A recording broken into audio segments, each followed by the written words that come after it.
The television above the bar was showing a cooking program when the signal died.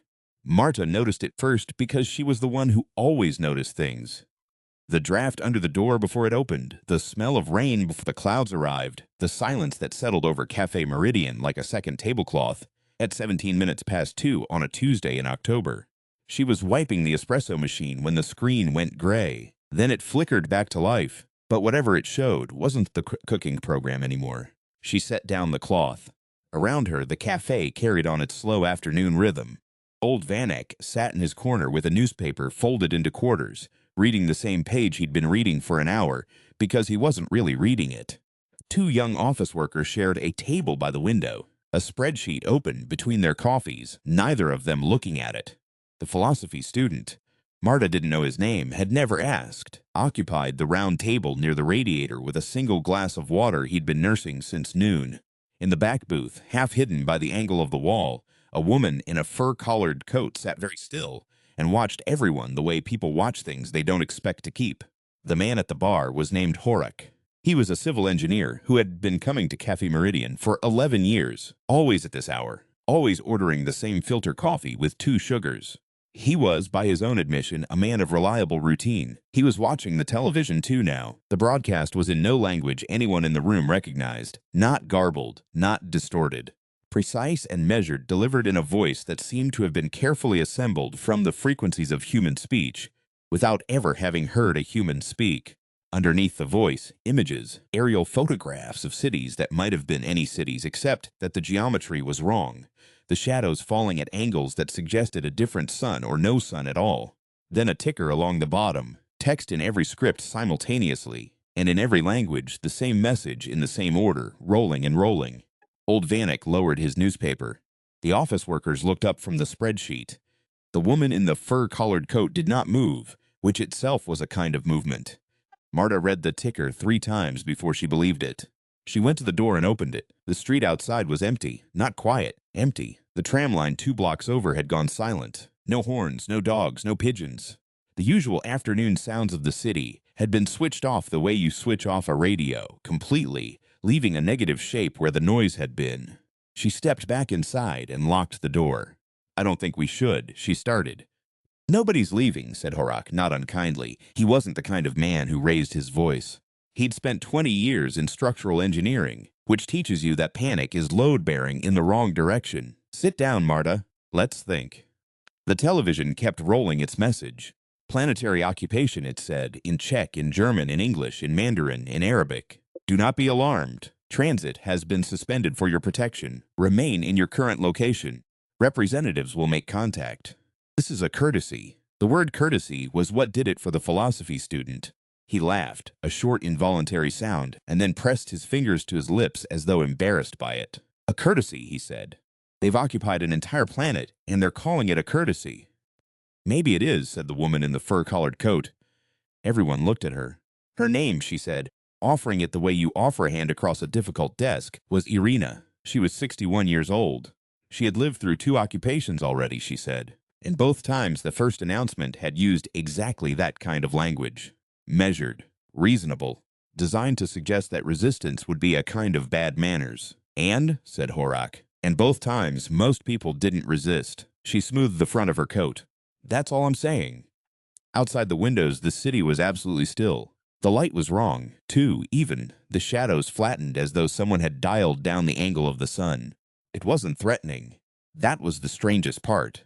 It was simply different, like waking up to find the furniture had all been moved 2 inches to the left while you slept.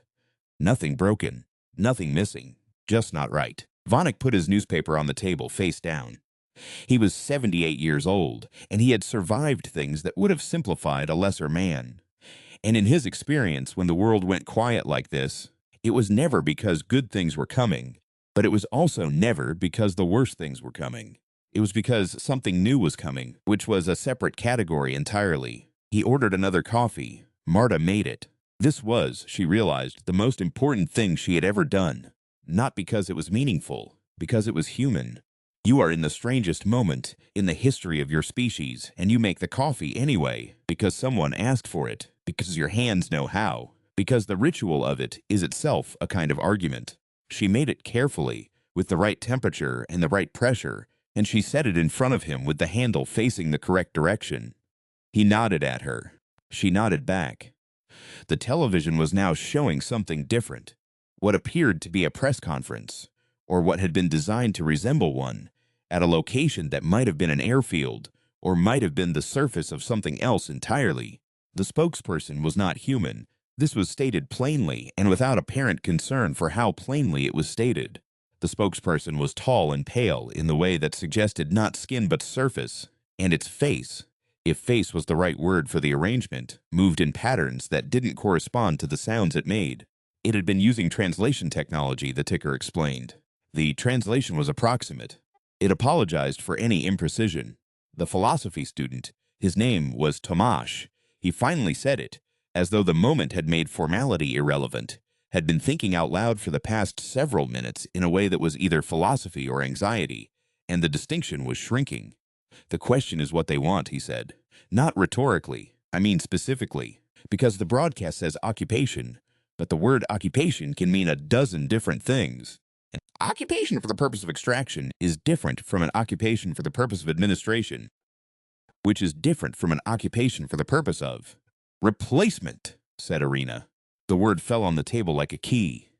We don't know that, said Horak. We don't know anything yet, she agreed. But we should decide, before we know, who we're going to be when we find out. This was the conversation that mattered. This was the one that Marta would remember decades later.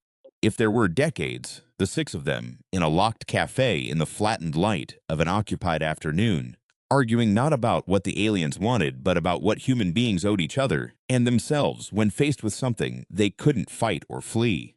Because the thing about the 2 office workers, whose names turned out to be Pavel and Lenka, and who were, it emerged, not just colleagues, but something more complicated than that, was that they represented something the aliens, whatever else they were, had clearly not accounted for. The spreadsheet was still open on the table. Pavel had pulled it toward him and was using the empty columns to write down everything that had happened in chronological order, times included. Lenka was looking at the windows. The lock on the back door, she said to Marta. What about it? Does it work? Yes, good to know. Horak had been thinking about load and stress in the way that was entirely automatic for him. If they wanted to harm us, they would have, he said. The broadcast went out globally. Transit suspended globally. That's not an act of force. That's an act of administration. You don't administer what you're about to destroy. Unless the administration is the point, said Dimash. What do you mean? I mean, some occupations don't end in destruction. They end in compliance. You don't kill the people. You just change what they're allowed to think and do and say and be until gradually the people that were there are gone and the people that remain have been made into something else. And nobody fired a shot. Nobody dropped a bomb. The change was administered. He said the last word with Irina's inflection deliberately. Courtesy. Marta went behind the bar and stood with her back to the coffee machine and thought about her mother, who had been a nurse in a city that had been occupied twice in her lifetime, and who had once told her that the hardest thing about occupation wasn't the danger or the deprivation, but the patience. You could survive danger. You could survive deprivation. The thing that wore you down was having to be patient without knowing what you were being patient for, without knowing whether patience was a virtue or a surrender. Her mother had never resolved that. She died not having resolved it, which Marta had always thought was a kind of honesty. The television changed again. This time it was showing something new. What appeared to be a map, overlaid with indicators that pulsed in slow rhythm, and across the map the indicators were mostly still. One cluster, however, in a region that Vanek squinted at and then identified, from 60 years of reading maps, as somewhere in the northern hemisphere, that cluster was not still. It was moving, slowly, irregularly, in the pattern of things that were alive and making decisions rather than things that had been placed and were waiting. Someone's moving, said Pavel. A lot of someones, said Lenka, who was better at reading visual data. They're tracking them, said Horak. Then they know who's moving and who's staying still, said Irina. Which means they know who's in here. This was the moment when Vanek, who had not spoken for 40 minutes, set down his coffee cup with the precise care of a man who has decided something. He was not a large man. He had a face that had been argued into its final shape by 7 decades of experience, most of it difficult, and hands that showed the history of work. He looked at the television with the expression he had learned to wear in situations like this, which was not defiance and not submission, but something older and more durable than either. Call it persistence. Call it the human habit of continuing. I grew up in a town, he said, to no one in particular or to all of them, which in this room were the same thing, where the main employer was a factory that everyone knew was run badly. The management knew it, the workers knew it, the town knew it.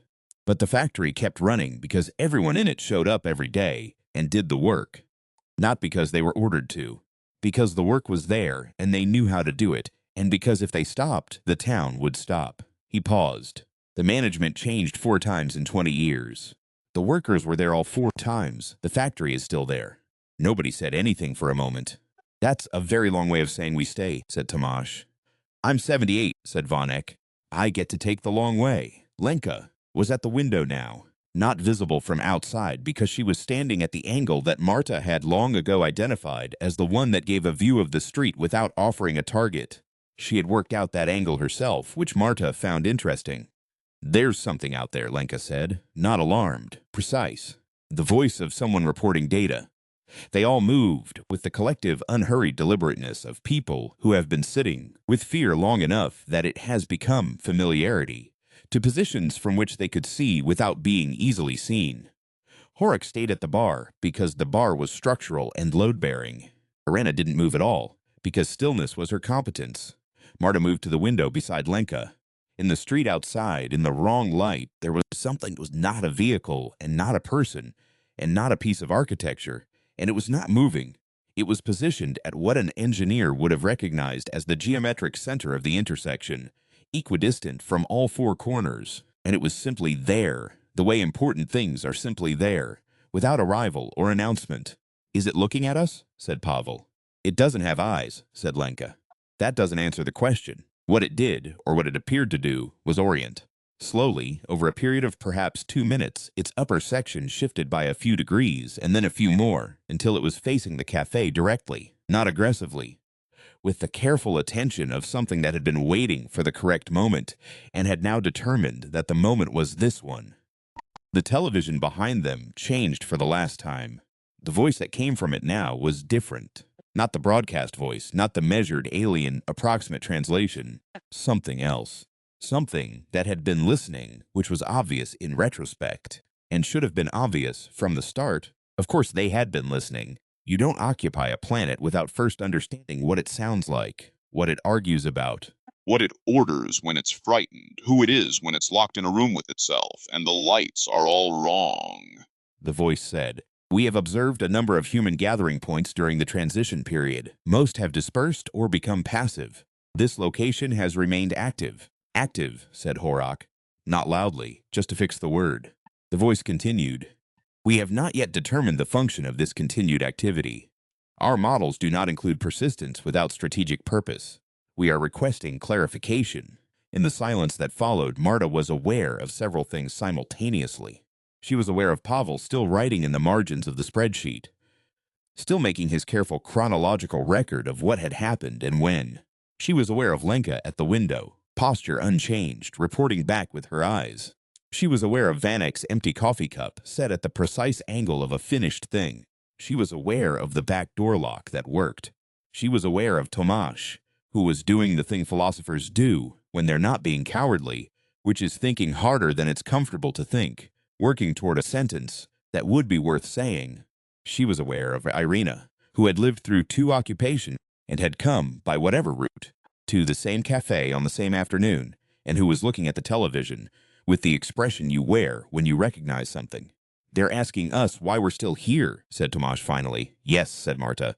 And why are we still here? The question was not rhetorical, and they all knew it. Marta thought about her mother, and the patience that might have been virtue, or might have been surrender. She thought about the coffee she had made for Vanek, with the correct temperature, and the correct pressure, and the handle at the correct angle. She thought about the 11 years of Horak's filter coffee, with 2 sugars and the 45 minutes of Vanek's newspaper folded to the page he wasn't reading, and the water that Tomasz had been nursing since noon, because a coffee would have been too definitive a commitment. She thought about Lenka standing at the right angle to the window without ever having been taught which angle was right. She picked up the handset on the wall, the old intercom that connected to the external speaker they used for queue management during the lunch rush. She was not entirely sure it would work. It worked. "We're here," she said, into the intercom, into the still street, toward the thing in the intersection with its upper section oriented at 17 degrees. "Because this is where we are. We live here, we work here, we know each other. We argue about things that don't have answers, and we drink coffee, and we read newspapers we've already read, and we stay, because leaving would be wrong, and being frightened into compliance is not the same as being safe. We stay because staying is what we do." She paused. "You want to know the function of the continued activity. That is the function. We continue. That's the whole thing. That's all of it." The external speaker crackled and went quiet. The thing in the intersection did not move. The television showed the map again, the cluster of moving indicators in the northern hemisphere, and now, and this was the thing, this was the specific thing, a new indicator appeared stationary at the precise location that corresponded to the street where Café Meridian stood. Not moving, not being tracked, just noted, marked. The way you mark something you have encountered and cannot yet categorize. "They've labeled us," said Pavel, looking up from the spreadsheet. "What's the label?" said Horak. "Unknown type," said Lenka, who could read the indicators faster than anyone. "That's the label. Unknown type." Vanek made a sound that might, in a different era, have been the beginning of a laugh. "Unknown type," he repeated. "After everything. After all their technology and their broadcasts and their careful translation. Unknown type." He looked at his empty cup. "I'll have another coffee." The days that followed were quiet in the way that only very large things are quiet. Not the absence of sound, but the presence of so much context that individual sounds lost their definition. The broadcast continued. The transit suspension continued. The thing in the intersection remained, though its orientation shifted periodically in ways that might have been observation and might have been communication between itself and whatever network it belonged to. What happened inside Café Meridian in those days was not heroic in the conventional sense. Horak brought his engineering notebooks and worked structural calculations for the city's water infrastructure, which nobody had asked him to do, but which he did because it was the work he knew, and the city was still there, even if its management had changed. Pavel kept his chronological record, expanding it into something that was beginning to resemble testimony.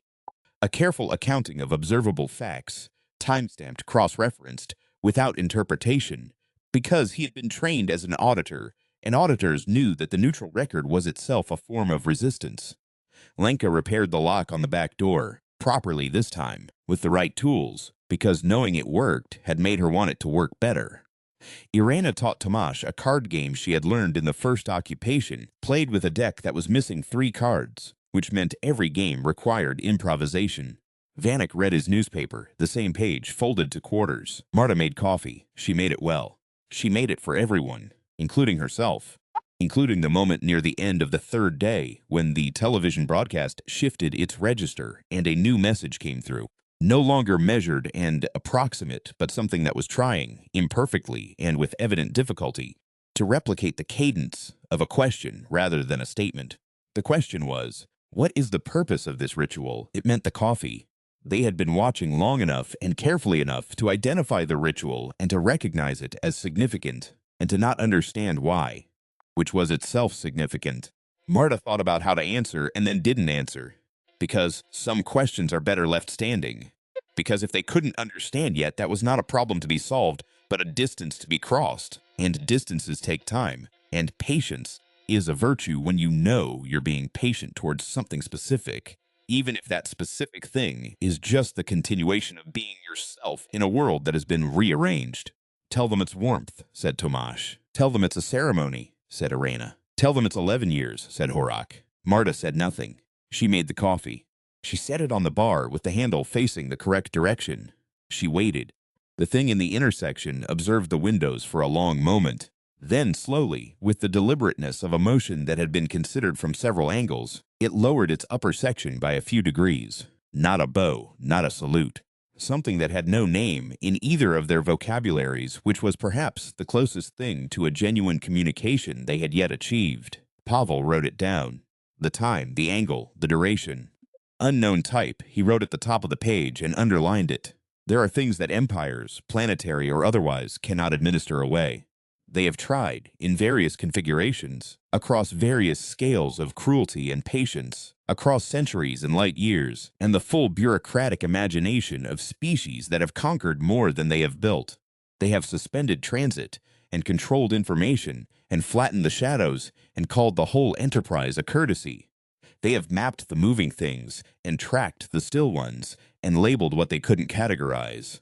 And in every cafe, in every city, in every occupied country, in every chapter of the long and undignified and magnificent history of human persistence, someone has been making coffee.